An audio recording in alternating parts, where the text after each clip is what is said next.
Hello တက်ကွက်ကနေပြန်လည်ကြိုဆိုလိုက်ပါတယ်ဒီနေ့မှာတော့ကျွန်တော်တို့နေရနေပြီးတော့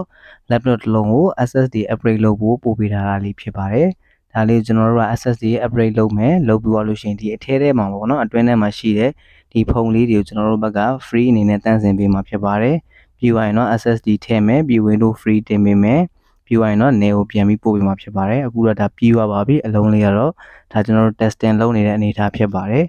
ဟုတ်ကဲ့ Windows လေးတော့တက်လာပါပြီခင်ဗျကျွန်တော်တို့ဆိုင်မှာ SSD တစ်လုံးဝယ်လို့ရှိရင် Windows Free အပြင် software standard software တွေရောကျိုင်းနေတဲ့ software တွေပါ free ထည့်ပေးပါတယ်။အဲကနေပြီးတော့အဆက်များကို upgrade လုပ်ချင်တာပဲဖြစ်ဖြစ် power ပိုင်းစစ်ချင်တာပဲဖြစ်ဖြစ်အတွင်းပိုင်း cleaning လုပ်ချင်တာပဲဖြစ်ဖြစ်အားလုံးကိုလင်းမြန်တဲ့ဝန်ဆောင်မှုနဲ့ပြုလုပ်ပြီးနေသို့ပြန်လည်ပို့ဆောင်ပေးပါတယ်။ယုံကြည်စိတ်ချစွာဖြင့်အနံပြုပြင်နိုင်ပါတယ်။တာယာတဲ့နေ့တစ်နေ့လေးဖြစ်ပါစေ။